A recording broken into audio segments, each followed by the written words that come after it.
So people all the time, they say, hey, what does a deal look like on a property? Or I want to get a deal on a property. What does that actually mean? It could mean really 3 or 4 different things. So I just want to go over kind of the different definitions of it.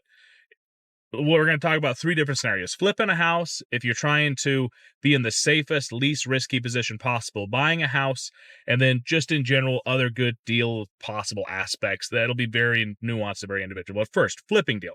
What does a flipping deal look like? Typically, as a flipper, other flippers are buying houses at 60 to 70% after repair value. So I go into that house, I'm able to repair it for $20,000, and hopefully I'm able to make $40,000 of profit on it or something like that. So let's just say it's a $100,000 house. I would typically buy it for $60,000 or $70,000. I would put $10,000 to $20,000 into it, and then the rest would hopefully be profit. So that would be a deal in the flipper space, which is totally different than the residential space. It's also much harder right now to find those good of deals in real estate because there's a lot of flippers out there. There's a lot of people trying to get in real estate investing. You see the YouTube videos all the time. And because people just have higher expectations of what the value of their home is, right or wrong, I couldn't tell you, but it's harder being a flipper right now and finding those kind of deals right there. 2, I want to buy a house and I just want to have the least amount of risk possible. What does that look like? I always tell people that those deals you're trying to get at about 7%. So you want to get about 7% below what I think I could sell the house for with minimal to no work. So a perfect example would be somebody's selling a house, but it's just super messy on the inside, but the roof's newish. The furnace looks like it's got another few years in it. It seems like a lot of the stuff has been fairly well maintained in the house. The windows are newer. The kitchen's functional. Maybe the carpet's outdated, but that's, you don't have to replace that immediately. And so my thought process would be, all we have to do is clean this place, which should cost $500 or less, a couple loads of the dump, and then replace the carpet, which would cost, $5,000. So your $5,500 investment. And let's just go with on a $500,000 house for simplicity's sake. So it'll cost you 1% to fix it. And if you did that, you would be able to get 6% more of what your offer price would be. So let's keep on going at the simplistic nature of it. The house is $500,000. You feel like with those repairs, you could sell it for $520,000 very easily. So in your mind, you want to try to get 7% off of that $520,000 number or the $500,000 number if you're being really aggressive, which would functionally look like what?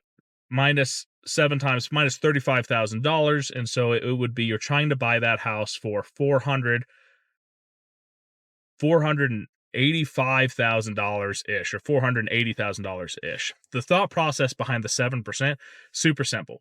You're wanting 3% for a listing agent, 3% for a buyer's agent, 1% for closing costs and stuff like that. Our buyer's agent's going to always cost 2.5% or 3%.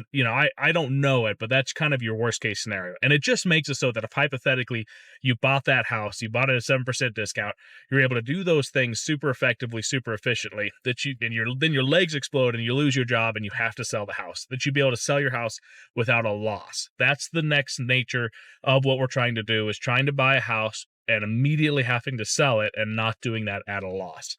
Naturally, if the home value goes down 4% the next year, it's not likely, but it's possible, then in that scenario, you would still lose money, but you'd lose less money than if you're paying at market value. The third and final kind of deal, this is just me rambling at this point, is the idea that the deal that you're trying to buy is specifically a deal for you. I see people all the time where a house is so niche for their specific needs and wants, whether that's a greenhouse that's attached to the property, whether that's a large acreage with a small square footage of home, whether it's stuff like that, that it's not necessarily a deal. The price is not a deal, but them being able to functionally use that property that works perfectly for them is worth the extra risk of, if their legs explode, they need to immediately sell, or worth the extra risk of buying a property at list value. And so those are the 3 dumb, stupid, basic deals that I want to talk about today, just to give you kind of the spectrum of when people are saying that I'm looking for a deal. Sometimes they're meaning a flipper deal, which is 67% ARV. Sometimes they're looking for, I don't want to be risky. I don't want to have a lot of risk, which would be about 7% below its value. And then the last kind of deal is I'm trying to find a house that specifically niche works for me really well. So have you what kind of deal do you want? If you were said, okay, hey Peyton, I want a deal on the house, in your mind, what does that mean? Comment that down below.